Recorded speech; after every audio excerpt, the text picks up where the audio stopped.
শুনে জুড়ায় প্রাণ, বাবার প্রেমে গাও গান।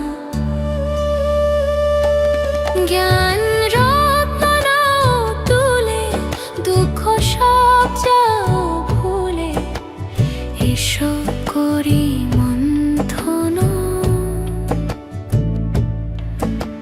ছিড়বে মায়ার বন্ধন। ওম শান্তি। প্রিয় রুহানি ভাই ও বোনেরা, আজকের 2 ফেব্রুয়ারি 2026 তারিখের মিষ্টি বাবার মধুর রুহানি মহাবাক্যের আলোচনায় আপনাদের সবাইকে অনেক অনেক ভালোবাসা আর স্বাগত জানাই। ওম শান্তি। ওম শান্তি। আজ আমাদের মিষ্টি বাবা যেন ভালোবাসার এক গভীর রত্ন ভাণ্ডারই খুলে দিয়েছেন। আজকের মহাবাক্যের শিরোনামটা শুনলেই হৃদয়টা কেমন আনন্দে ভরে ওঠে। শিব ভগবানুবাচ, মিষ্টি বাচ্চারা, তোমরা আমাকে স্মরণ করো এবং আমাকে ভালোবাসো, কারণ আমিই তোমাদের সদা সুখী করতে এসেছি। বাহ, কি অপূর্ব মহাবাক্য! বাবা আমাদের কোনো আদেশ বা নির্দেশ দিচ্ছেন না, তাই না? না, একদমই না। তিনি আমাদের কাছ থেকে ভালোবাসা চাইছেন, বলছেন আমাকে ভালোবাসো। এই ভালোবাসার শব্দের ওপরেই আজ বাবা আমাদের বুদ্ধির গভীর মনোযোগ চেয়েছেন। ঠিক, সারা কল্প ধরে আমরা সবার কাছে ভালোবাসা চেয়ে এসেছি, আর আজ স্বয়ং ভালোবাসার সাগর আমাদের বলছেন তোমরা আমাকে ভালোবাসো। আর তার কারণটাও কত সহজ, কত সুন্দরভাবে বুঝিয়ে দিয়েছেন। হ্যাঁ, কারণ তিনিই একমাত্র যিনি আমাদের সদা সুখী করতে এসেছেন। বাবা আজ একটা গভীর সত্য আমাদের সামনে রেখেছেন, যে ভালোবাসা সেখানেই জন্মায় যেখানে সুখের প্রাপ্তি হয়।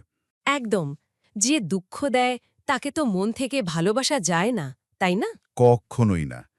দাপর যুগ থেকে আমরা বিভিন্ন সম্পর্কে, বিভিন্ন মানুষের থেকে দুঃখ পেতে পেতে আমাদের ভালোবাসাটা কেমন শর্তযুক্ত আর সীমিত হয়ে গেছে। কিন্তু বাবা হলেন অসীম সুখের ভাণ্ডার। আর তিনি তো আমাদের 1-2 জন্মের জন্য নয়। না না, পুরো 21 জন্মের জন্য। 21 জন্মের জন্য স্বর্গের অবিনাশী সুখের উত্তরাধিকার দিতে এসেছেন। যিনি আমাদের বিশ্বব্রহ্মাণ্ডের মালিক বানাচ্ছেন, তার প্রতি আমাদের ভালোবাসা তো সবচেয়ে সহজ, সবচেয়ে স্বাভাবিক হওয়া উচিত। অবশ্যই এই নিশার অনুভবটা থাকা উচিত যে আমরা স্বয়ং ভগবানের ভালোবাসার পাত্র, আর তিনি আমাদের কাছ থেকে প্রতিদানে শুধু নির্মল ভালোবাসা চান। আর সেই ভালোবাসা থেকেই তো আমাদের পুরুষার্থের শক্তি জন্মায়। ঠিক তাই। যখন এই অনুভব থাকে যে বাবা আমাদের এমন অতুলনীয় প্রাপ্তি করাচ্ছেন, তাকে ভালোবাসা আমাদের পরম সৌভাগ্য, তখন শ্রীমত পালন করা বা শ্রননযাত্রায় থাকা আর কঠিন মনে হয় না। এই অনুভবটাই পুরুষার্থকে সহজ করে দেয়। একদম। কিন্তু বাবা এটাও জানেন যে এই সহজ পুরুষার্থের পথে মায়া আমাদের কিভাবে অলস করে দেয়। তাই আজ বাবা আমাদের সাবধান করার জন্য একটা খুব গুরুত্বপূর্ণ প্রশ্ন তুলে ধরেছেন। হ্যাঁ, কি সেই প্রশ্ন? প্রশ্নটি হলো, যে বাচ্চারা গাফিলাতি করে থাকে তাদের মুখ দিয়ে কোন কথাটি আপনা থেকেই বেরিয়ে আসে? ওহ, আর বাবা তার যে উত্তর দিয়েছেন তা আমাদের অনেকেরই হয়তো মনের ভেতরের কথা। কি সেই উত্তর? উত্তরটি হলো, ভাগ্যে যা আছে তাই পাবো, স্বর্গে তো যাবই। আপাতদৃষ্টিতে এই কথাটা তো খুব ইতিবাচক মনে হতে পারে। মনে হতে পারে, কিন্তু বাবা বলছেন এই মনোভাবটি তীব্র পুরুষার্থী আত্মার লক্ষণ নয়। এটা আসলে মায়ার একটি খুব খুব সূক্ষ্ম চাল। কিভাবে এটা মায়ার চাল হতে পারে, যদি একটু বুঝিয়ে বলেন? কারণ স্বর্গে যাওয়া তো আমাদের লক্ষ্যই। দেখুন, বাবা বুঝিয়েছেন তিনি আমাদের শুধু স্বর্গে পাঠাতে আসেননি। আচ্ছা। তিনি এসেছেন স্বর্গের সর্বোচ্চ পদ, অর্থাৎ রাজপদের অধিকারী করতে, লক্ষ্মীনারায়ণের সমান সিংহাসনে বসাতে। ও আচ্ছা। তখন যদি আমরা শুধু স্বর্গে তো যাবই বলে সন্তুষ্ট হয়ে যাই, তাহলে আমরা সেই উচ্চ পদের দৌড় থেকে সরে দাঁড়াচ্ছি। এটা হলো পুরুষার্থকে শিথিল করে দেওয়ার মায়ার ষড়যন্ত্র। ঠিক ঠিক। রাজা হওয়া আর প্রজা হওয়ার মধ্যে তো আকাশ পাতাল পার্থক্য। অবশ্যই। অর্থাৎ ভাগ্যের ওপর সব ছেড়ে দেওয়াটা হলো পুরুষার্থহীনতার একটা লক্ষণ। বাবা তো আমাদের ভাগ্য বিধাতা, তিনি তো আমাদের হাতে ভাগ্য গড়ার কলমটাই তুলে দিয়েছেন। ঠিক তাই। এই সঙ্গমযুগই হল নিজের শ্রেষ্ঠ ভাগ্য নিজের পুরুষার্থ দিয়ে তৈরি করার সময়। এখন আমরা যে পুরুষার্থ করব, যেমন শ্রীমতে চলব, সেটাই কল্পকল্পান্তরের জন্য আমাদের ভাগ্য হিসেবে নির্ধারিত হয়ে যাবে। তাই যা আছে ভাগ্যে বলে বসে থাকার কোনো সুযোগই নেই। না, একদমই নেই। আমাদের তো তীব্র পুরুষার্থ করে সর্বোচ্চ ভাগ্য অর্জন করতে হবে। বাহ বাবা, কত ভালোবাসা দিয়ে আপনি আমাদের সাবধান করছেন। হুম। আর এই তীব্র পুরুষার্থের প্রেরণা জাগিয়ে রাখার জন্যই আজ বাবা একটি খুব পরিচিত গানের কথা আমাদের মনে করিয়ে দিয়েছেন, যা এই সঙ্গমযুগী জীবনের গুরুত্বকে আরও স্পষ্ট করে তোলে। হ্যাঁ, গানটি হল শৈশবের দিনগুলি ভুলে যেও না। বাবা যখন এই গানের কথা উল্লেখ করেন তখন আমাদের বুদ্ধিতে কোনো লৌকিক শৈশবের ছবি ভেসে উঠলে চলবে না। না, বাবা আমাদের দৃষ্টি আকর্ষণ করিয়েছেন আমাদের অলৌকিক রুহানি শৈশবের দিকে। একদম। এই সঙ্গমযুগই হল আমাদের সেই আধ্যাত্মিক শৈশব যা আমরা স্বয়ং অসীম জগতের পিতা শিব বাবার সাথে কাটাচ্ছি। কি অসাধারণ এক গভীর ভাবনা!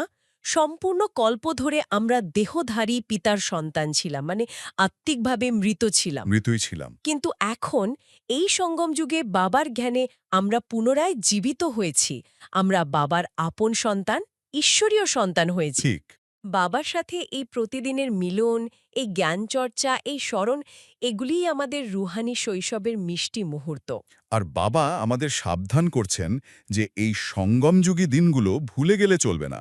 অর্থাৎ বাবাকে আর বাবার শ্রীমতকে ভুলে গেলেই আজ হাসছ, কাল কাঁদতে হবে। হ্যাঁ, এর অর্থ হল যদি আমরা এই মহামূল্যবান সময়ে বাবার স্মরণে থেকে পুরুষার্থ না করি তবে অন্তকালে গিয়ে অনুতাপ করতে হবে।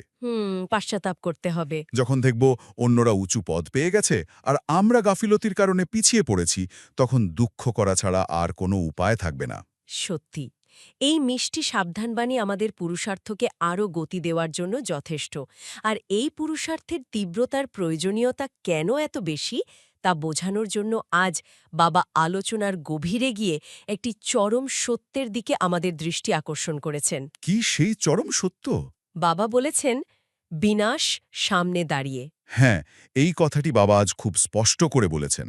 এটা কোনো দূর ভবিষ্যতের কল্পনা নয়। না, বিনাশের সমস্ত প্রস্তুতি চলছে। বাবা ইঙ্গিত দিয়েছেন যে যুদ্ধ, পারমাণবিক বোমা আর প্রাকৃতিক দুর্যোগ, বিশেষ করে ভূমিকম্প আসন্ন। তাই বাবা বলেছেন একটু আগুন লাগলেই মহা বিপদে পড়তে দেরি লাগবে না। অর্থাৎ পরিস্থিতি খুব দ্রুত পরিবর্তন হবে। উফ, এই ভয়াবহতার প্রেক্ষাপটে বাবা ভক্তিমার্গ আর জ্ঞানমার্গের পার্থক্যটা খুব সুন্দর করে তুলে ধরেছেন। হ্যাঁ, একদিকে ভক্তরা ভগবানকে নুড়ি পাথরে তীর্থে তীর্থে খুঁজে বেড়াচ্ছে, মুক্তি, জীবন মুক্তির জন্য প্রার্থনা করছে। আর অন্যদিকে আমরা কত ভাগ্যবান বাচ্চারা, আমরা জানি যে ভগবান আমাদের পিতা, শিক্ষক এবং সদ্গুরু রূপে আমাদের সামনে এসেছেন। তিনি আমাদের ভয় দেখাতে আসেননি, তিনি এসেছেন তার অবিনাশী স্বর্গের উত্তরাধিকার দিতে। একদম। আর এই উত্তরাধিকার মৃত্যুর আগে, মানে বিনাশের আগেই সম্পূর্ণরূপে নিতে হবে, কারণ বিনাশ তো হঠাৎ করেই আসবে। হঠাৎ করেই। হ্যাঁ, বাবা উদাহরণ দিয়েছেন বিমান দুর্ঘটনা, ট্রেন দুর্ঘটনা, আর সবচেয়ে বেশি বিনাশলীলা ঘটাবে ভূমিকম্প। বাড়িঘর সবকিছু চোখের পলকে ভেঙে পড়বে। ওহ, সেই চরম সময়ে আসার আগে বাবার থেকে আমাদের ২১ জন্মের সম্পূর্ণ উত্তরাধিকার নেওয়ার জন্য তীব্র থেকে তীব্রতর পুরুষার্থ করতে হবে। বাবার এই কথাগুলো শোনার পর আমাদের প্রত্যেকের নিজের অন্তরকে জিজ্ঞাসা করা উচিত। আসুন আমরা নিজেদের মনকে প্রশ্ন করি, কি প্রশ্ন? আমি কি বিনাশের এই ভয়াবহতাকে সত্যি অনুভব করে এখন তীব্র পুরুষার্থ করছি, নাকি এখনও ভাগ্যে যা আছে তাই পাব ভেবে অলসতায় গাফিলতিতে দিন কাটাচ্ছি? আমি কি বাবার ভালোবাসার প্রতিদান নিজের পুরুষার্থ দিয়ে দিচ্ছি? এই চিন্তনটি আমাদের জাগিয়ে তোলার জন্য যথেষ্ট। আর এই তীব্র পুরুষার্থ করার শক্তিও বাবার স্মরণ থেকেই আসবে। স্মরণই আমাদের বিকার থেকে মুক্ত করে পবিত্র করবে, আত্মাকে শক্তিশালী বানাবে। বাবা তো কত সহজ উপায় বলে দিয়েছেন। বলেছেন কোথাও যাওয়ার দরকার নেই, ঘরে বসে কাজ করতে করতে শুধুমাত্র বাবাকে আর উত্তরাধিকারকে স্মরণ করো। এখন আমরা আলোচনা করব বাবার আজকের শিক্ষার ব্যবহারিক দিকগুলো নিয়ে। হ্যাঁ, আজকের শিক্ষাটা সত্যিই খুব গভীর, বিশেষ করে তাদের জন্য যারা প্রায়ই অনুভব করেন যে দৈনন্দিন জীবনের চাপে আধ্যাত্মিকতার জন্য সময় বের করাটাই একটা চ্যালেঞ্জ হয়ে দাঁড়িয়েছে। ঠিক, অনেকেরই তো মনে হয় জীবনটা যেন একটা দৌড়ের মাঠ, আর তারা ক্রমাগত দৌড়েই চলেছেন। একদম। আর ঠিক এই জায়গাটা নিয়ে আজ কথা বলতে চাই। এই যে একটা সাধারণ অভিযোগ আমরা প্রায়ই শুনি যে কি করব, ঘরের কাজ, অফিসের দায়িত্ব, ছেলেমেয়ের পড়াশোনা, এত কিছু সামলে বাবাকে স্মরণ করার ফুরসতি পাই না। এই অনুভূতিটা তো খুব বাস্তব, তাই না? অত্যন্ত বাস্তব। চলুন আমরা বিষয়টা আরেকটু গভীরভাবে কল্পনা করি। ধরুন একজন মা বা একজন বাবাও হতে পারেন, যিনি ভোর থেকে রাত পর্যন্ত অক্লান্ত পরিশ্রম করছেন। হুম। সকালে উঠে রান্না করা, বাচ্চাদের স্কুলের জন্য তৈরি করা, তারপর নিজে অফিসের জন্য দৌড়ানো, আবার বিকেলে ফিরে এসে তাদের পড়াশোনা, বাড়ির অন্য সবার খেয়াল রাখা। মানে দম ফেলার সময় নেই। একদম। দিনের শেষে যখন তিনি বিছানায় যান, তখন শরীর আর মন দুটোই কমপ্লিটলি পরিশ্রান্ত। তখন তার মনে একটা দীর্ঘশ্বাস ফেলে মনে হয়, সারাদিন তো অন্যের সেবাতেই চলে গেল, নিজের আত্মার জন্য, বাবার জন্য তো কিছুই করতে পারলাম না।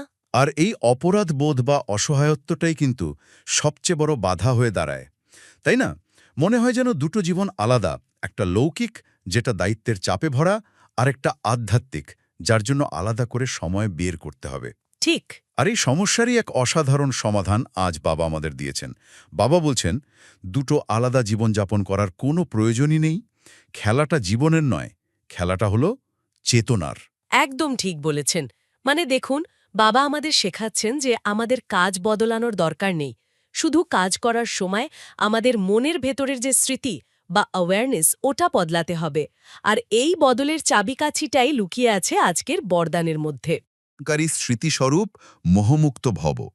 কি সুন্দর একটা লাইন, কিন্তু এর মধ্যে একটা গভীর রহস্য লুকিয়ে আছে। অবশ্যই। দেখুন, বাবা কত সহজ করে দিয়েছেন। আমাদের সমস্যাটা হয় মোহ বা অ্যাটাচমেন্ট থেকে। মোহ থেকে। হ্যাঁ, যখনই আমরা ভাবি এটা আমার ঘর, আমার পরিবার, আমার কাজ, আমার সন্তান, তখনই এই আমার বোধটা আমাদের ঘাড়ে একটা বিশাল বোঝা চাপিয়ে দেয়। ঠিক। তখন প্রত্যেকটা কাজের সাথে আমাদের প্রত্যাশা, উদ্বেগ, ভয় সবকিছু জড়িয়ে যায়। সন্তানের পরীক্ষা থাকলে মায়ের টেনশন হয়, অফিসে প্রজেক্ট নিয়ে বসের চেয়েও বেশি চিন্তা আমাদের হয়। এই অতিরিক্ত আবেগই আমাদের শক্তি কেড়ে নেয় এবং আমাদের ক্লান্ত করে দেয়। তার মানে সমস্যাটা দায়িত্ব পালন করা নয়, সমস্যাটা হলো মোহের সাথে দায়িত্ব পালন করা। হ্যাঁ, আর এখানেই বাবা একটা বিকল্প পথ দেখাচ্ছেন। হ্যাঁ। বাবা বলছেন, এই পার্থিব বা লৌকিক দায়িত্বগুলোকে বাবার দেওয়া অসীম সেবার দায়িত্বে পরিবর্তন করে দাও। কিন্তু এটা কিভাবে সম্ভব? এর জন্য শুধু একটা চিন্তা বদলাতে হবে। ধরুন, যখন একজন মা তার সন্তানকে খাওয়াচ্ছেন, তখন তিনি যদি ভাবেন, আমি আমার সন্তানকে খাওয়াচ্ছি, তাহলে সেটা মোহ। কিন্তু যদি তিনি ভাবেন, এই শিশুটি বাবার আমানত, বাবা আমাকে এই আত্মার পালনা করার সেবা দিয়েছেন, আমি একজন ট্রাস্টি বা সেবাদারী হিসেবে সেই সেবা করছি, তখন দেখুন চেতনাটা কোথায় চলে যায়। বাহ!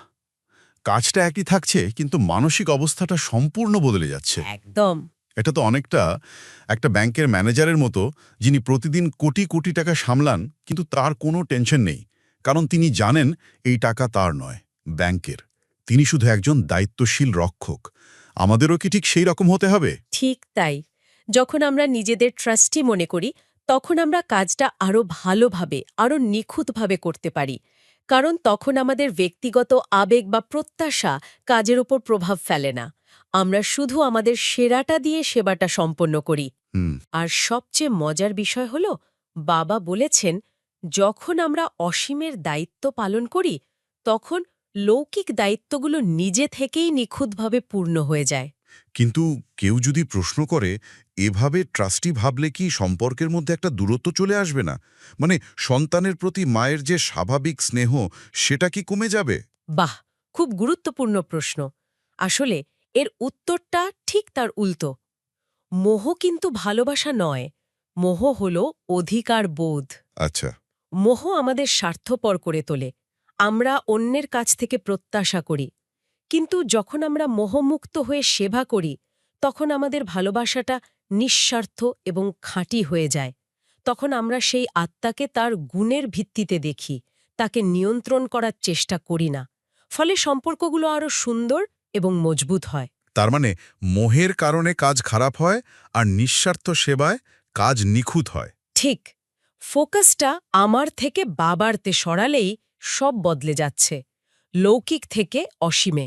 কিন্তু অনেক সময় পরিস্থিতি এতটাই কঠিন হয়ে আসে যে এই জ্ঞানটা মনে রাখাটাও কঠিন হয়ে যায়। চারদিক থেকে যখন সমস্যার কালো মেঘ ঘিরে ধরে, তখন কি করণীয়? বাবা সেটার জন্য উপায় বলে দিয়েছেন।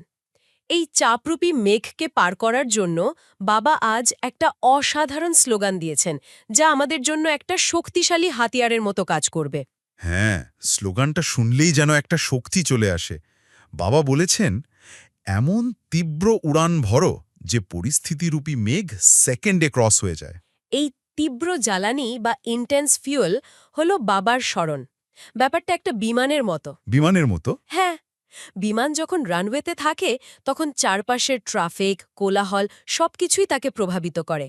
কিন্তু যখন সে যথেষ্ট গতি নিয়ে আকাশে উড়ে যায়, একটা নির্দিষ্ট উচ্চতায় পৌঁছে যায়, তখন নিচের সব কোলাহল, মেঘ, ঝড় সবকিছু তার নিচে চলে যায়। ঠিক, সে তখন শান্তভাবে নিজের গন্তব্যের দিকে এগিয়ে যায়। একদম। তার মানে আমাদেরও স্মৃতির শক্তি দিয়ে নিজেদের চেতনাকে এতটাই উঁচুতে নিয়ে যেতে হবে যে জীবনে ছোটখাটো সমস্যা, মানুষের বলা কথা, কঠিন পরিস্থিতি এইসব মেঘের মতো নিচে পড়ে থাকবে, আমাদের আত্মাকে স্পর্শই করতে পারবে না। ঠিক। যখন আমরা দেহ সচেতনতায় থাকি তখন একটা ছোট্ট সমস্যাকেও পাহাড়ের মতো বড় মনে হয়, আর যখন আমরা আত্মিক চেতনায় থাকি তখন সেই একই পাহাড়কে একটা ছোট্ট ঢিলের মতো লাগে, যা সহজেই পার করা যায়। কিন্তু এই আধ্যাত্মিক উড়ানের জন্য, অর্থাৎ যে কোনো কাজে সফল হওয়ার জন্য শুধু জ্বালানি থাকলেই তো হবে না, বিমানের দুটো মজবুত দানা বা ভুজও দরকার। ঠিক। আর আজ অব্যক্ত ইশারায় বাবা আমাদের সফলতার সেই দুটি ভুজ বা হাতিয়ারের কথাও বলেছেন। হ্যাঁ, এই অংশটা আমার খুব আকর্ষণীয় লেগেছে, কারণ আধ্যাত্মিক জীবনে হোক বা পার্থিব জীবনে সাফল্যের জন্য নির্দিষ্ট কিছু গুণ থাকা আবশ্যক। বাবা সেই দুটি গুণের কথা বলেছেন। হ্যাঁ, সেই দুটো ভুজ হল একতা, ইউনিটি এবং বিশ্বাস, ট্রাস্ট। বাবা বলেছেন, যেখানে পরস্পরের প্রতি বিশ্বাস আর সংগঠিত রূপে একতা থাকে সেখানে সফলতা গলার হাড়ের মতো নিশ্চিত। বাবা জানেন, আমরা বিভিন্ন জায়গা থেকে এসেছি। আমাদের প্রত্যেকের সংস্কার মানে পার্সোনালিটি বা স্বভাব ভিন্ন ভিন্ন। এই ভিন্নতা থাকবেই, এটাই স্বাভাবিক। আর এটাই তো সবচেয়ে বড় চ্যালেঞ্জ, ভিন্ন সংস্কারের মানুষদের একসাথে মিলেমিশে কাজ করা বা থাকা। কর্মক্ষেত্রে বা পরিবারে বেশিরভাগ সমস্যা তো এই ভিন্নতার কারণেই হয়। ঠিক। আর বাবা এর খুব সুন্দর একটা ব্যবহারিক সমাধান দিয়েছেন। বাবা ইশারা দিয়েছেন, যদি কারো সংস্কারের কারণে আঘাত লাগেও বা কেউ যদি কোনো ভুলও করে ফেলে, অন্যজন যেন তাতে তালি না বাজায়। তালি বাজানো মানে হলো বিষয়টাকে আরও না বাড়ানো, তাই তো? হ্যাঁ, বা অন্যের কাছে গিয়ে সেই বিষয়ে আলোচনা করে পরিস্থিতিকে আরও জটিল না করা। অর্থাৎ আগুনে ঘি না ঢালা। কিন্তু মানুষের স্বাভাবিক প্রবণতা তো এটাই, কেউ ভুল করলে সেটা নিয়ে আলোচনা করা, সমালোচনা করা। বাবা এর পরিবর্তে কি করতে বলছেন? বাবা বলছেন, ফোকাসটা অন্যের উপর থেকে সরিয়ে নিজের উপর আনতে। যদি প্রত্যেকে নিজেকে পরিবর্তন করার দিকে মনোযোগ দেয়, তাহলেই সংগঠনে একতা বজায় থাকবে। আচ্ছা। সমস্যাটা তখনই বড় হয় যখন আমরা অন্যকে পরিবর্তন করার চেষ্টা করি আর নিজেকে সঠিক মনে করি। বাবা বলছেন, তোমার কাজ হলো নিজেকে ঠিক রাখা, অন্যের বিচার করা নয়। যদি একজন চুপ হয়ে যায় আর একজন নিজের ভুল শুধরে নেয়, তাহলেই একতা বজায় থাকে। তার মানে বিশ্বাস আর একতা বজায় রাখার দায়িত্বটা সম্পূর্ণ ব্যক্তিগত। আমি যদি আশা করি যে ও বদলে গেলে সব ঠিক হবে, তাহলে কিছুই হবে না। কিন্তু যদি আমি নিজেকে বদলানোর দায়িত্ব নিই, তাহলেই একতার পরিবেশ তৈরি হতে শুরু করবে। এটা সত্যিই একটা দারুণ ব্যবহারিক দিক নির্দেশনা। একদম। স্মরণের জ্বালানি আর একতা ও বিশ্বাসের ডানা, এই দুটো থাকলেই আমরা যে কোনো পরিস্থিতির মেঘকে সেকেন্ডে পার করে যেতে পারব। চলুন, এই শক্তিশালী চেতনার উপর ভিত্তি করে 1 মিনিটের জন্য আমরা এই স্বরূপের অনুভূতি করি। চোখ বন্ধ করুন, লম্বা শ্বাস নিন এবং নিজেকে বলুন, আমি এই দেহের ভান থেকে দূরে, এক মুক্ত আত্মা, উড়ছি আকাশের ওপরে, বাবার সাথে। নিচে পরিস্থিতির কালো মেঘ, ছোট ছোট মেঘের টুকরো, আমি তার অনেক ওপরে, শান্ত, স্থির, আমার কোনো মোহ নেই, কোনো বোঝা নেই। আমি বাবার অসীম দায়িত্ব পালনকারী এক বিশ্ব সেবধারী আত্মা। ওম শান্তি। আজকের বাবার কথা থেকে কতটুকু মনে রাখতে পারলেন? ডেসক্রিপশনে দেওয়া লিঙ্কে ক্লিক করে কুইজটি খেলুন এবং নিজেকে যাচাই করুন। আসুন, আজকের এই গভীর উপলব্ধির পর আমরা সবাই মিলে বাবার সামনে একটি দৃঢ় সংকল্প গ্রহণ করি, যাতে এই জ্ঞান শুধু শোনার মধ্যে সীমাবদ্ধ না থেকে আমাদের জীবনের অঙ্গ হয়ে যায়। আমি আমার লৌকিক দায়িত্বকে বাবার দেওয়া অসীম সেবার দায়িত্ব মনে করে পালন করব এবং মোহমুক্ত থাকব। আপনিও যদি এই সংকল্পে একমত হন, তবে কমেন্টে লিখুন সংকল্প। বাবার এই স্মরণের স্নেহ ছায়াতেই চলুন আমরা আমাদের মিষ্টি বাবার স্মরণের স্নেহ সুমন গ্রহণ করি। মিষ্টি মিষ্টি হারানিধি বাচ্চাদের প্রতি মাতা পিতা বাপ দাদার স্মরণের স্নেহ সুমন আর সুপ্রভাত। আত্মাদের পিতা তার আত্মারূপী বাচ্চাদেরকে জানাচ্ছেন নমস্কার। এবং আমরা রুহানি বাচ্চারাও রুহানি পিতা বাপ দাদাকে জানাই স্মরণের স্নেহ সুমন, সুপ্রভাত আর নমস্কার। কৃতজ্ঞতা বাবা, অনেক ধন্যবাদ। বাহ বাবা। ওম শান্তি।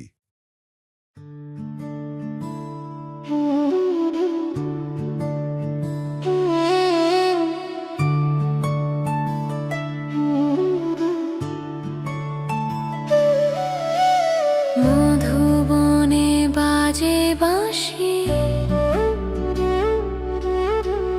বাবা তোমায় ভালোবাসি। মুরলি শুনে জুড়ায় প্রাণ, বাবার প্রেমে গাও গান। জ্ঞান রত্ন নাও তুলে, দুঃখ সব যাও ভুলে, এসো করি মন্থন, ছিড়বে মায়ার বন্ধন।